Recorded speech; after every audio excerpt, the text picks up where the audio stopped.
সুদীপা প্রফেসরের গাড়িতে উঠতেই যাবে, ঠিক সেখানেই আদিত্য হাজির হয় এবং আদিত্যকে দেখতে পেয়ে সুদীপা তার কাছে আসলে প্রফেসর বলে, আসলে ও একা দাঁড়িয়েছিল তো, ওকে ড্রপ করতেই আমি যাচ্ছিলাম, আমি আসলে ওর টিচার।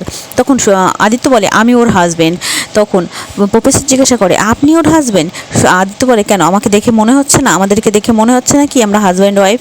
তখন প্রফেসর জিজ্ঞাসা করে, আসলে আপনারা আপনি আপনি আপনি করে কথা বলছেন, তাই মানে ব্যাপারটা অস্বাভাবিক লাগছে। তখন আদিত্য বলে, আমরা এটাতে কমফোর্টেবল, আমাদের কোনো অসুবিধা হয় না। আদিত্য কথা ঘুরিয়ে বলে, আমাদের দেরি হচ্ছে সুদীপা। এই বলে সুদীপাকে নিয়ে সেখান থেকে বেরিয়ে যায়। কিছুটা দূর যাওয়ার পরে সুদীপাকে নিয়ে রাস্তার মাঝখানে দাঁড়ায় এবং সুদীপা বলে, কী হলো, আপনি এভাবে দাঁড়ালেন? তখন আদিত্য রেগে গিয়ে বলে, আপনি ওনার গাড়িতে উঠছিলেন কেন? সুদীপা বলে, আসলে আমি ওখানে দাঁড়িয়েছিলাম, উনি আমাকে জোরাজোরি করছিল, তাই বাধ্য হয়ে উঠতে যাচ্ছিলাম। আদিত্য বলে, আপনি কেন ওনার গাড়িতে উঠছিলেন? সুদীপা বলে, আমি তো উঠিনি। তখন আদিত্য বলে, আমি না আসলে তো উঠেই পড়তেন। তখন সুদীপা বলে, আপনি যে আসবেন আমাকে নিতে, সেটা কি আপনি আমাকে আগে জানিয়েছিলেন? জানাননি তো, তাহলে আমি কি করে বুঝবো? অন্যদিকে দেখতে পাবো কুন্তলা রূপার ঘরে ঢুকে রূপাকে জোর করে সেখান থেকে বের করে নিয়ে যাওয়ার চেষ্টা করে, কিন্তু রূপা খুব ভয় পেয়ে থাকে। রূপা কুন্তলার সাথে কিছুতেই যেতে চায় না। তখনই দেখা যায় সুদীপার পিসি সেখানে এসে যায়, আর সুদীপার পিসি ওই গুরুমাকে বকে সেখান থেকে বের করে দেয়। তখন দেখা যায় গুরুমা কোনো উপায় না পেয়ে, মানে কুন্তলা কোনো উপায় না পেয়েই চৌধুরী বাড়ির ঢুকে যায় এবং আদিত্যর বড় মাকে বলে, ওই মহিলাকে এ বাড়িতে রাখলে তোমাদের খালি ক্ষতিই হবে, ওই মহিলাকে এই বাড়ি থেকে বের করতে হবে। তাছাড়া সুদীপা আর আদিত্য কিন্তু এই বাড়িতে নেই, এটাই সুযোগ। সেই সুযোগেই বাড়ির কাজের লোককে দিয়ে রূপাকে জোর করে আউট হাউস থেকে বের করে এই বাড়িতে নিয়ে আসে এবং ঘাড় ধাক্কা দিয়ে বের করে দেওয়ার চেষ্টা করে। সবাই আটকায়, আদিত্যর মা আটকায় এবং অভ্র সেখানে এসে আটকায়। অভ্র তার মায়ের মুখের উপর জবাব দিয়ে দেয় যে, ওই মহিলা তোমাদের কি এমন ক্ষতি করেছে যার জন্য তোমরা এভাবে ওনার সাথে ব্যবহার করছো? অন্যদিকে দেখা যায় সুদীপের পিসি সুদীপাকে ফোন করে, আর সুদীপা ফোনটা তুললেই সুদীপের পিসি সমস্ত ঘটনা খুলে বলে। সুদীপা বলে, আদিত্যবাবু, আমাদের এখানে দাঁড়ালে হবে না, আমাদেরকে বাড়ি ফিরে যেতে হবে, ওই মহিলাকে ওরা বাড়ি থেকে বের করে দিচ্ছে।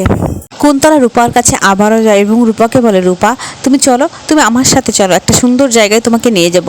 এই বলে রূপাকে ভয় দেখালে, রূপাকে জোর জবরদস্তি করলে রূপা কিন্তু ভীষণ ঘাবড়ে যায় এবং রূপা কাঁচতে কাঁচতে তার গলাটা শুকিয়ে আসে। তখনই দেখা যায় আদিত্যর মা এক গ্লাস জল নিয়ে রূপাকে খাইয়ে দেয়। সেটা দেখেই কিন্তু আদিত্যর বড় মা ভীষণ রেগে যায় এবং আদিত্যর বাবা আদিত্যর মায়ের হাতটা মুচড়ে দিয়ে বলে, তোমার খুব আদিক্ষেতা দেখছি, ভিখারির প্রতি ভীষণ প্রেম জেগে উঠছে তোমার। রূপাকে যখন আদিত্যর মা জলটা খেতে দিয়েছিল, রূপা কিন্তু সেই জলটা নিজের মুখের মধ্যে রেখে দিয়েছিল। তারপরে দেখা যায় কুন্তলা সে আবার কিন্তু রূপার কাছে যায় এবং রূপাকে জোরাজোরি করতে থাকে তার সাথে যাওয়ার জন্য। ঠিক সেই মুহূর্তেই রূপার মুখের মধ্যে থাকা জলটাই কুন্তলার মুখে ছুঁড়ে মারে।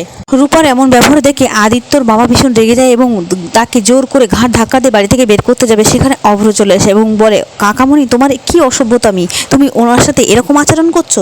ছি, আমার তো ভাবতে ঘৃণা লাগছে কাকা। অভ্র তার মায়ের মুখের উপরে প্রতিবাদ করলে অভ্রর মা বলে, তুমি ওই পাগল মহিলার জন্য আমার সাথে এরকম করছো? তখন অভ্র বলে, মা, তোমার কোনো রকম সহানুভূতি নেই? যে মেয়েটা তোমার ছেলেকে সুস্থ করে তোমার সামনে দাঁড় করিয়ে দিল, সেই মেয়েটার উপরে তোমার কোনো সহানুভূতি নেই? তখন আদিত্যর মা চিৎকার করে বলে, না, কোনো সহানুভূতি ওর উপর আমার নেই। পরমা ঘরে শুয়ে অভ্র এবং অভ্রের মায়ের আওয়াজ শুনতে পেয়ে সে ঘর থেকে বেরিয়ে আসতে যাবে। ঠিক সেই মুহূর্তে দেখতে পায় অভ্রর মায়ের ঘরে সঞ্চারী তার শাশুড়ির গয়না চুরি করছে, আর সেই মুহূর্তে কিন্তু পরমা হাতে নাতে তাকে ধরে ফেলে। পরমা সঞ্চারীকে বলে গয়নাটা ফেরত দিতে। সঞ্চারী কিছুতেই গয়নাটা ফেরত দিতে রাজি হয় না। পরমা জোরাজোরি করলে পরমাকে ধাক্কা দিয়ে ফেলে সঞ্চারী সেখান থেকে পালিয়ে যায়। পরমা মনে মনে ভাবতে থাকে, বাড়িতে গয়না চুরি হয়ে যাচ্ছিস, তার দায়িত্ব গিয়ে পড়বে সুদীপার উপরে। না না, এটা হতে দেওয়া যাবে না। পরমা সঞ্চারীর পিছনে এবং সঞ্চারীকে হাতে নাকে ধরে সে দোতলা থেকে টানতে টানতে নিচে নামিয়ে নিয়ে আসে।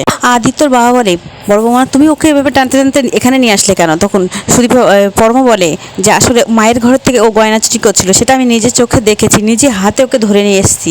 তখনই কিন্তু সঞ্চারী মনে মনে বলে, আজ তুমি আমার পর্দা ফাঁস করলে তো, আমিও তোমার আর আদিত্যর ব্যাপারে সব সত্যি সবার সামনে বলে দেবো।